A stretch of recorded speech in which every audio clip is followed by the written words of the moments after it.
My name's Lars Peterson, and I want to welcome everyone to Count on Sleep, the key to healthy living. This is obviously being brought to you by Employee and Family Resources, and Johanna will talk a little bit about the services at the very end. But let's just jump right into our webinar. And I guess before I do that, just one couple quick things, just so you know the context of the examples that I'm going to be sharing. I'm a psychotherapist in private practice in West Des Moines, 100% telehealth these days. And I also do obviously training for Employee Family Resources. I'm an adjunct at the University of Iowa School of Social Work graduate department, and I do a few other things, family business consulting. But the bulk of any examples I talk about today will be from my psychotherapy practice. Obviously, I'll change the names. It may be female and I say they're male, but so I'll disguise that. But I think it's helpful to have actual cases or people, to talk about as we go. So that's a little bit about my background and what I bring to this presentation. And there we go. So sleep is one of those, these are the three objectives. Understand why sleep is so important and how adequate sleep benefits you. Some tips on how to improve sleep. So I'll try to make this pragmatic. My goal would be that you leave here with 2 or 3 things that really you want to implement or you remember or you focus on. And so you might even start thinking right now what those might be. And as you go along, if you would put those in the chat, that'd be really helpful. And then Johanna can talk about those at the end. But just want to make this practical, but also some of the whys and a little bit of the science. And then, of course, when is it time to seek a professional? And I'm redoing a website. Johanna and I were just talking about that. And sleep is one of the areas that I wanted to highlight. And so I was talking to the web designers about that. And, it's one of those things that a lot of times people don't talk about. They just assume that, many of us don't get good sleep. So it's not really front and center why people come to see me, but oftentimes after 1 or 2 or 3 sessions, then it'll come up, wow, I just had it come up this week, a guy who's really concerned about his son. His son's in high school, some difficult things going on. And now he's been a great sleeper all his life, and now he's getting up at 4 a.m. every morning and having a hard time getting to sleep. So, so we'll talk about, when is it time to seek a professional as well. Let's also, though, talk about the benefits of sleep. I think probably most of you wouldn't be here if you didn't know that there were benefits. And maybe how you know there's benefits is because when you don't get enough sleep, how you feel. But one of the things that a couple things that you may not know about is that most testosterone is produced at night, and testosterone is not just a sex hormone or muscle building hormone.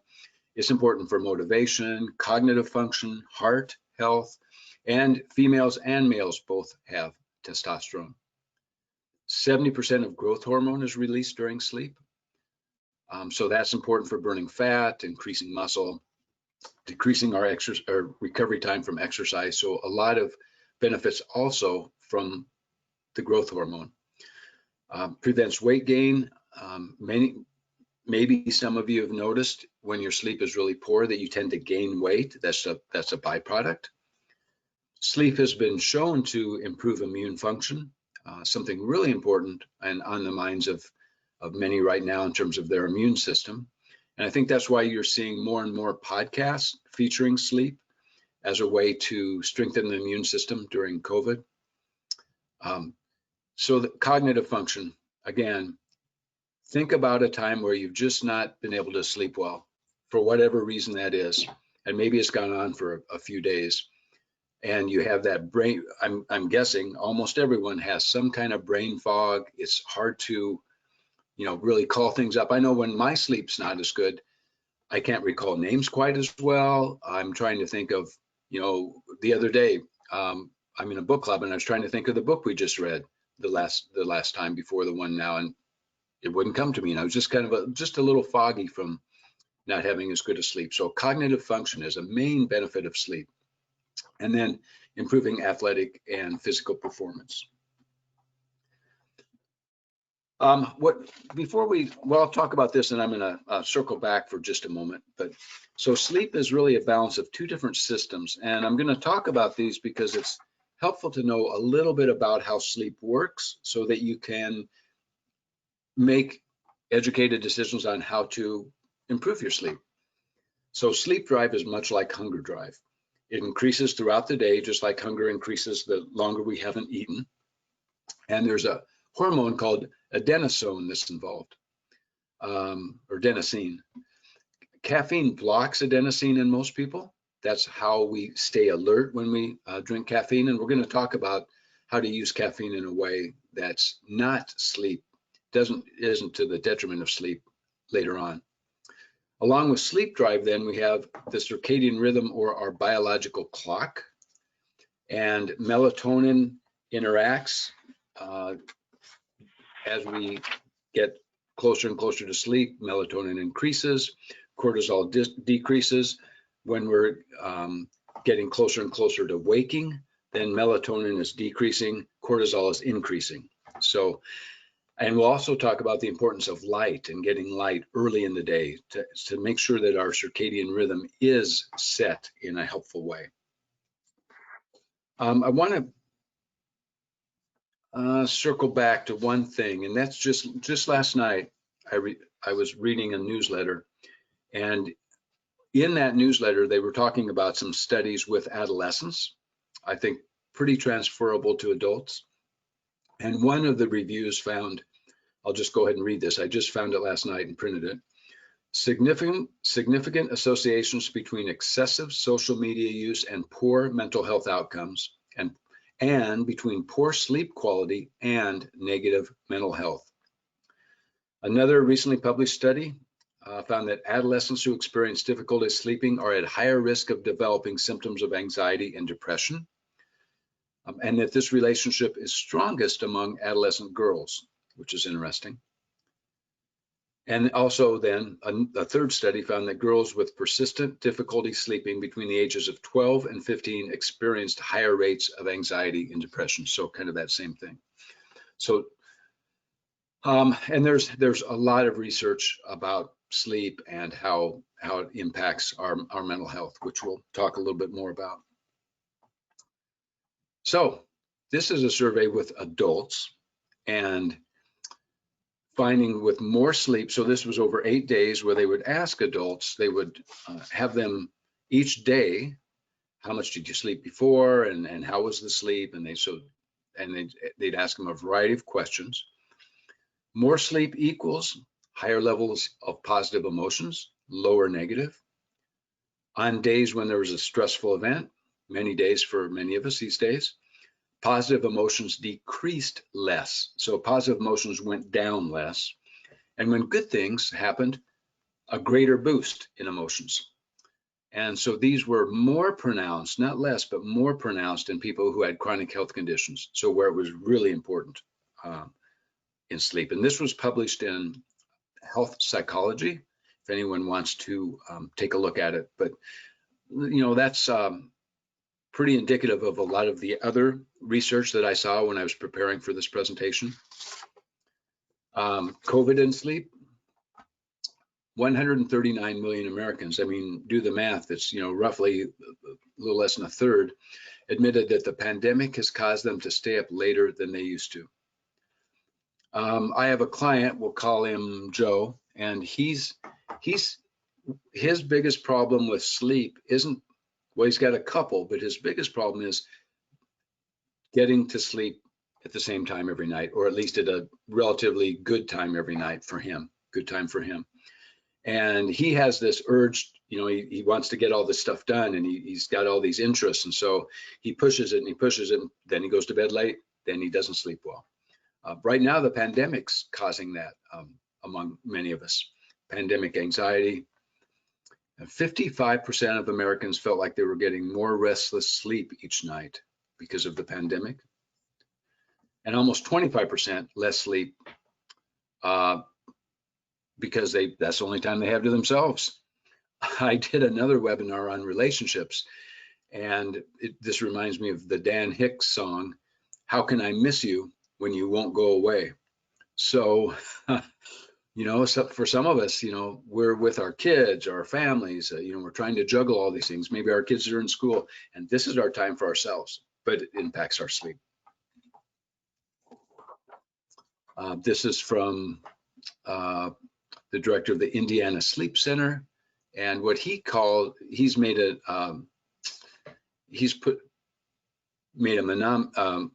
mnemonic of financial stress, emotional distress, distance from others, unpredictability, and personal and professional concerns to kind of sum up everything that the pandemic brings to us that increases our stress level, increases our anxiety level, and then impacts our sleep.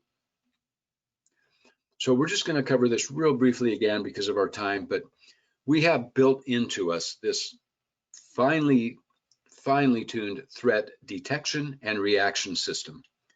So when a car swerves into our lane, even those of you, it looks like we have close to 70 people, even those of you who are really good thinkers and really analytical, you're not going to, when that car swerves in your lane, say to yourself, wow, I wonder if they're eating breakfast. It is 8 o'clock. No, they're probably texting. No, crash 5 seconds ago, right?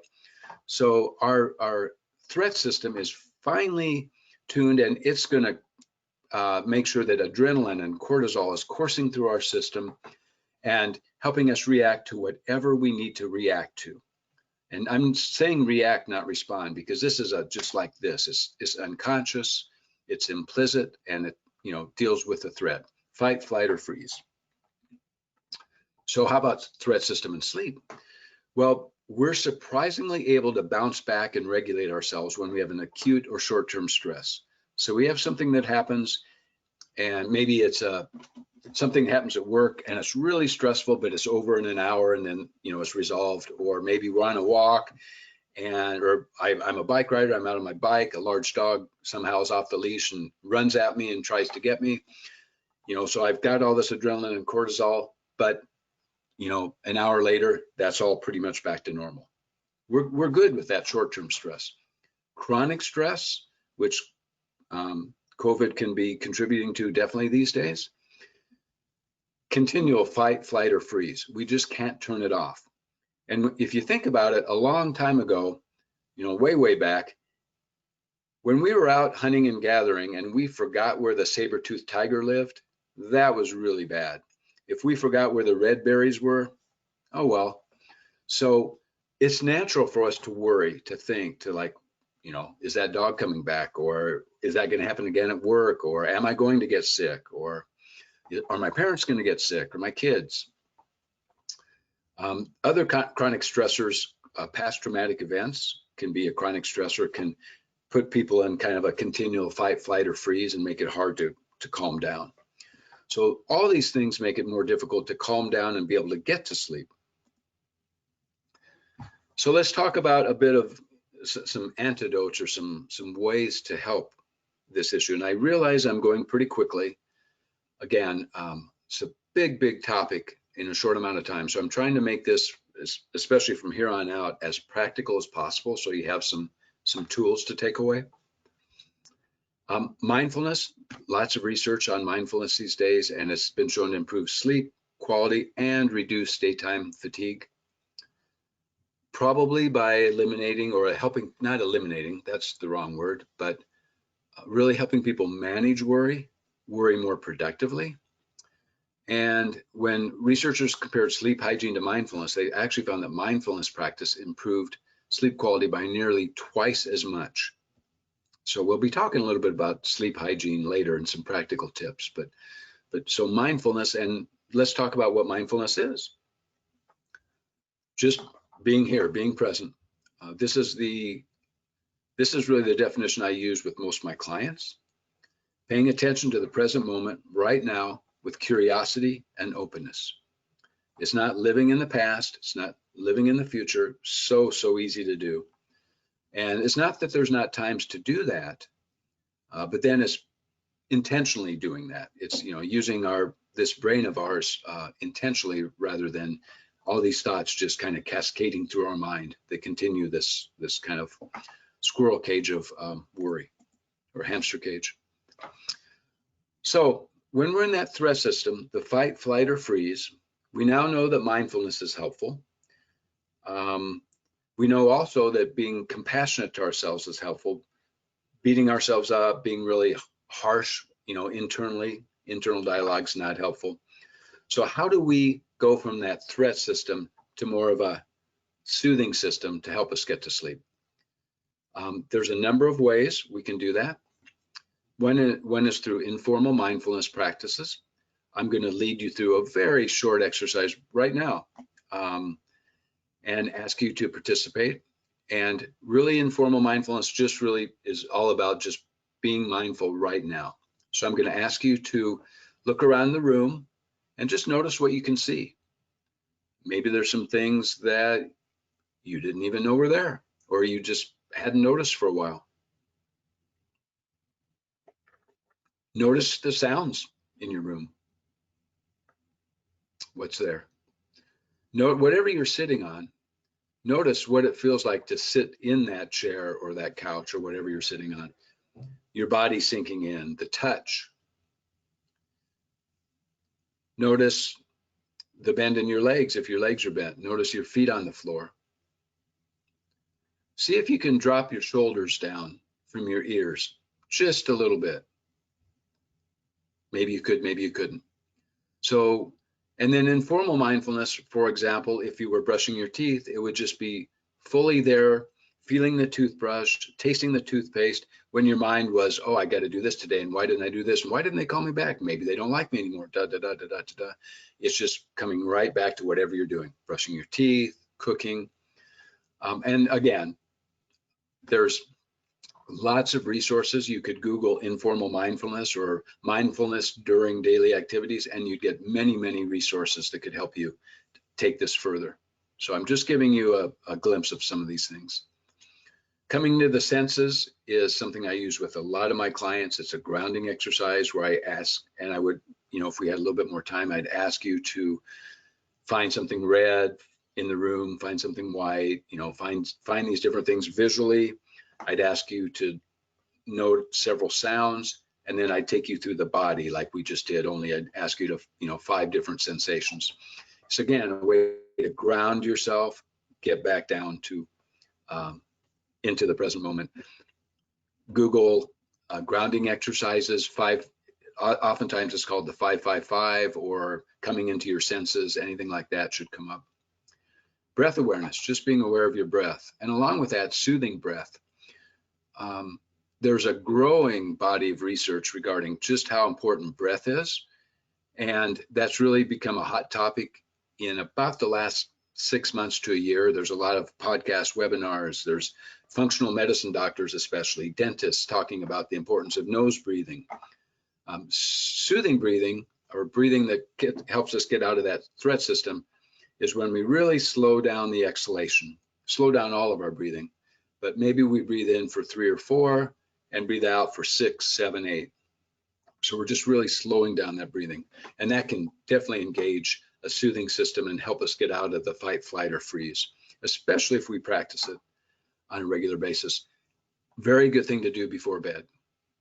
Guided imagery, calm, peaceful place. There's a number of self-compassion practices. Again, if you go to Kristen Neff's site, N-E-F-F, or Chris Germer, or Google mindful self-compassion. Lots of free resources out there and some really good resources on Kristen Neff and Chris Germer's site. And journaling before you go into bed. Get the worries out of your head. Just, get everything down that's really swirling in your head to help you get into more of a calm place. So it takes intention to prioritize sleep demands, just like, or sleep, the importance of sleep. Just like my client who has all these things he wants to cram in at the end of the day, it takes intention to say, no, you know what? This is important to me. I'm going to do this. Assuming you have the intention, let's talk about some practical things you can do. So, early and abundant outside daytime light. So the sun, and the sun even without the clouds. So even there's research that says even going outside for 5 or 10 minutes early morning. So nowadays it might be 7:30ish sunrise type time. Even when there's a cloud cover, you're getting enough light into your eyes, and that's where it's important. We're not talking about vitamin D now. We're talking about light that goes in through your eyes and tells your brain, hey, it's morning. Even 5 or 10 minutes, and even if it's cloudy, can be really helpful to set that circadian rhythm that we talked about. And I'm trying to recall the statistic, but it was something like 50 times less effective to look out a window at light to get that same benefit. Also, sunglasses are not helpful for that. So some way to help your body, and maybe it's an early morning if you have a dog, early morning dog walk, but that's really good for that circadian rhythm setting. There's also research that says some outside light, late afternoon or evening, if it's summer, that again lets your body know, oh, okay, it's nighttime. No light from 11 p.m. to 4 a.m. That's the worst time to have light. If you have to get up to the bathroom, it's much better to have a night light or something low, because you don't want to be tricking your brain into wake up, wake up. And one reason it may be hard to get back to sleep. And there's some contradictory research about how effective blue light glasses are. And there's some things that have come out recently about blue light, but still, when I was, again, researching for this presentation in some more depth, most of the research says blue light at night's not good. Light from an electronic device. It messes with melatonin, messes with some other systems in the body. So light, key point. I think you can probably see these are people swimming. Solid evidence that exercise helps. Not exercise at 8:30 p.m. if you're going to bed at 10. But if you exercise during the day, it can help you fall asleep more quickly and improve sleep quality. And this is by the medical director at the Johns Hopkins Center for Sleep. So exercise can be an excellent way earlier in the day to improve your sleep. Bedroom, and many of you already know this probably, but if you're like me, it's good to review. Dark and cool bedroom. Bedrooms shouldn't be 70 degrees at night. Your body is expecting it to be cooler at night. No bright or blinking lights. If you sleep in a room where your modem is, you might unhook that at night. Obviously, you don't want your phone right by you. Using a sleep mask can be helpful, and they're cheap. I just bought a new sleep mask a while back. It was $9.99 or something. If reading at night, make sure it's positive, not doom scrolling on social media. We talked early about social media and what it does to our mental health and sleep, so that reinforces that. And then just going to sleep and waking up at consistent times.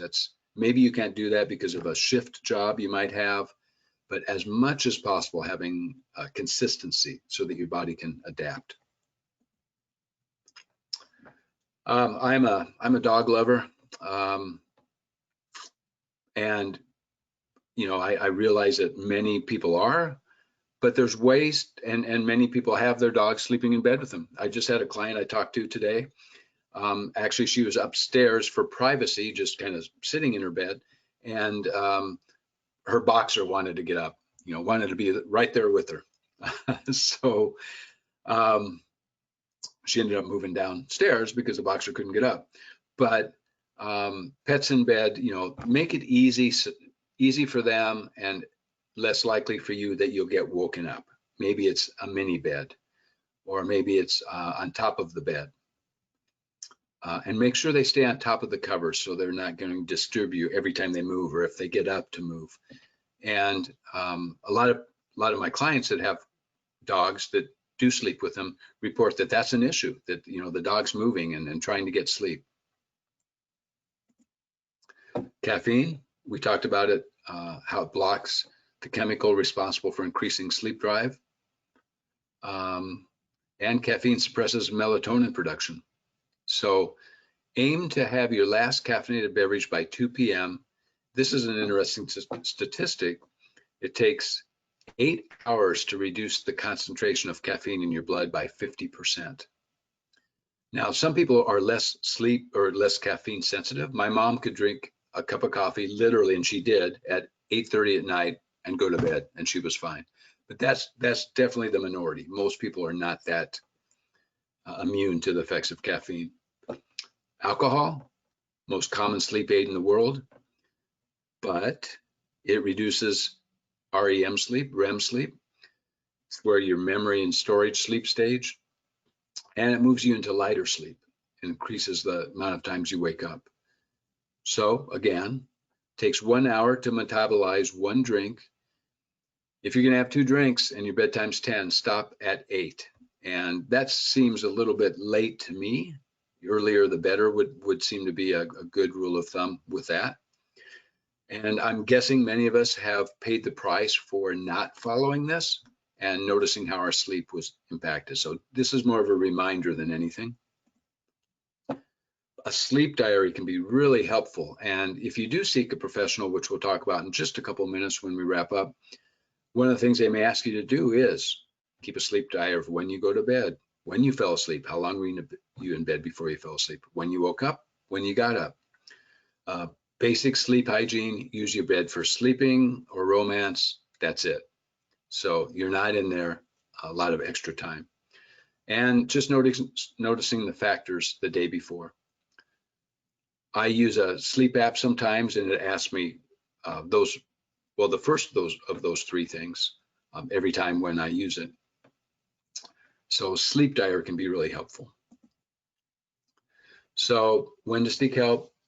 If you have chronic insomnia that's disrupting your life and nothing has worked, you've tried good sleep hygiene, you've used your bed only for sleep and romance, you've eliminated light, you don't have beeping lights or noises, you don't have interruptions, you've got a routine schedule, you're doing what you can to have a good circadian rhythm and to keep that set. You're doing all those things, nothing's helping, it's time to seek a professional.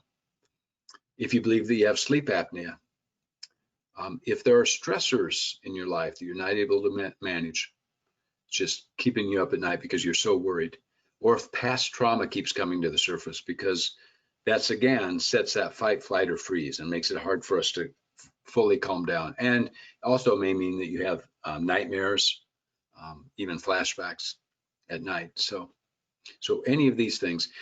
Medical professional is a good place to start. There are a few psychotherapists who are trained in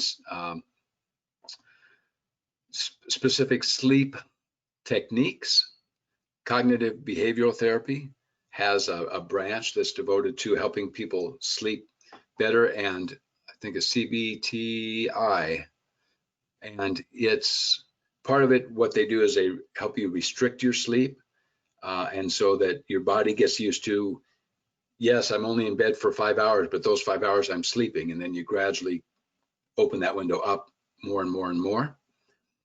So there's a number of ways to get help. And there's a number of webinars, podcasts, and resources. So with that, I'll encourage you to put something in the chat as Johanna talks about your benefits, and just something, one change, and Johanna's not going to use any names, one change you're going to make because of this presentation. And I'll turn it over to Johanna.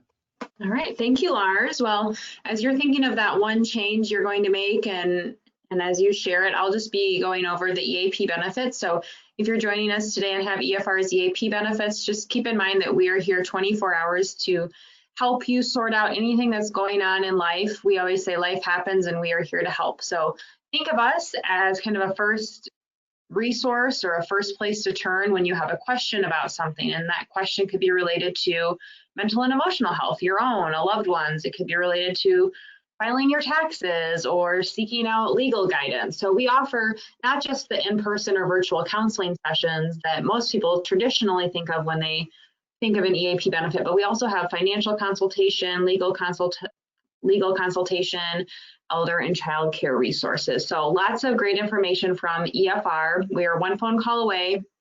Our services are completely confidential, and we will help you. And if we can't help you, we have a lot of great resources that can. So think about EFR as it relates to your own well-being and that of anyone in your household as well. We have a lot of comments coming in. There is one question, and I want to have Lars address this if he can. Someone had asked, does an antidepressant impact sleep? And when might be the best time to take the antidepressant to reduce its impact on sleep? So I know, Lars, you're not a pharmacologist or pharmacist, but if you have any insight into that and can share, please do so. My experience in working with clients is it can impact sleep, but there's many different antidepressants out there, and sometimes those are used in combination with other psychiatric drugs. So I would definitely ask the medical provider who prescribed that medication about the side effects and just how it might or might not impact sleep. All right, thank you. There was one other person who wants to know if they can have a copy of the slides. We do not provide copies of our slides, but we do post our webinar recordings on www.efr.org/webinars, so you can find that information there.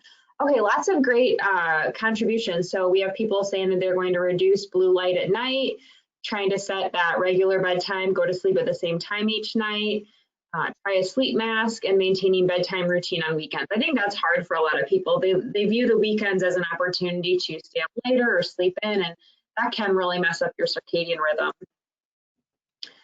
Go outside in the morning for some natural light. Starting journaling before bed. Less blue light in the evenings. Keeping a sleep diary.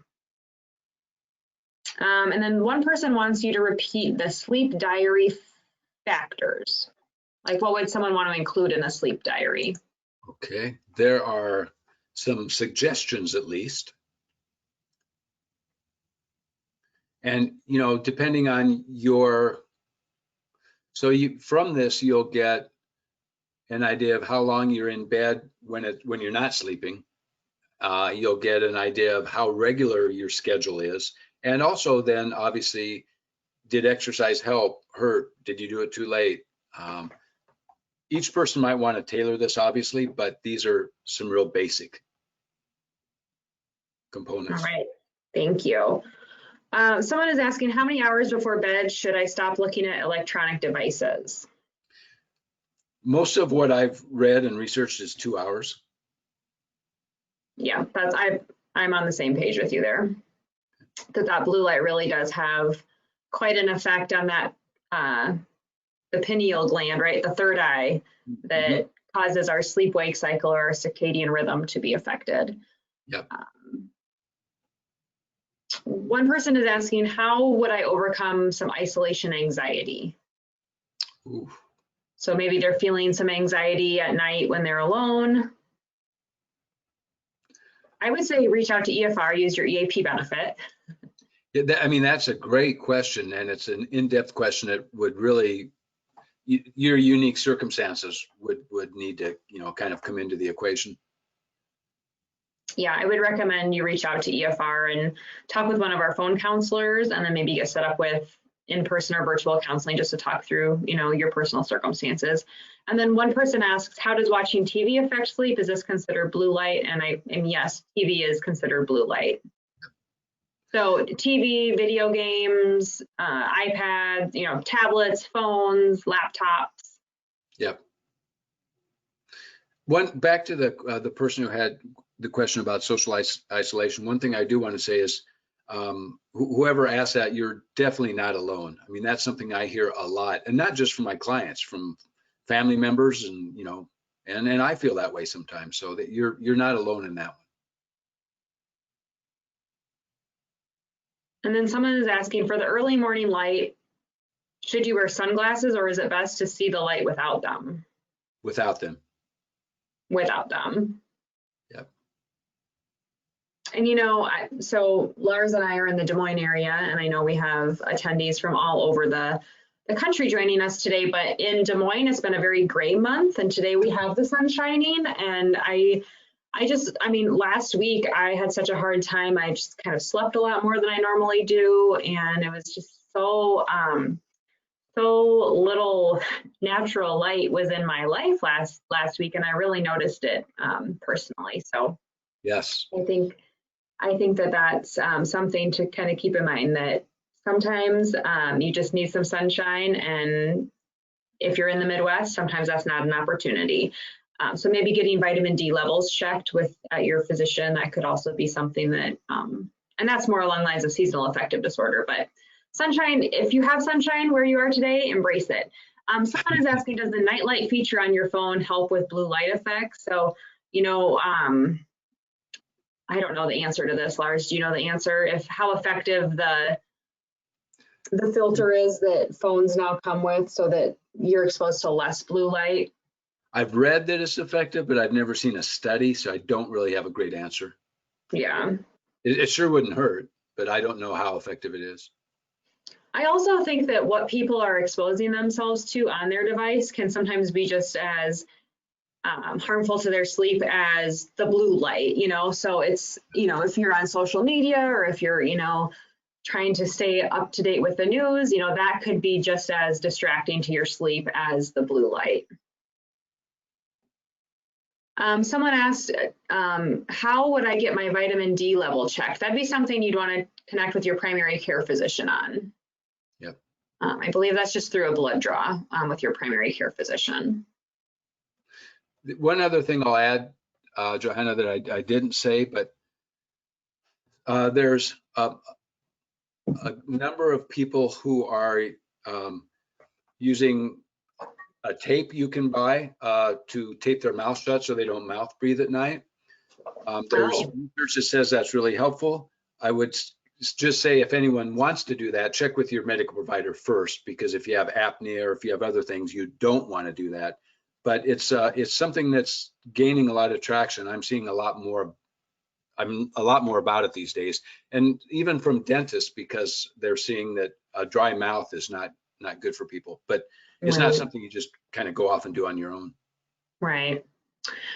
So this is a question I would have, Lars. If you are maybe in a relationship with someone and that person has difficulty sleeping and it's starting to affect your own sleep hygiene and your own ability to sleep, what recommendations would you have if someone might notice it's my partner's sleep habits that are really starting to affect mine?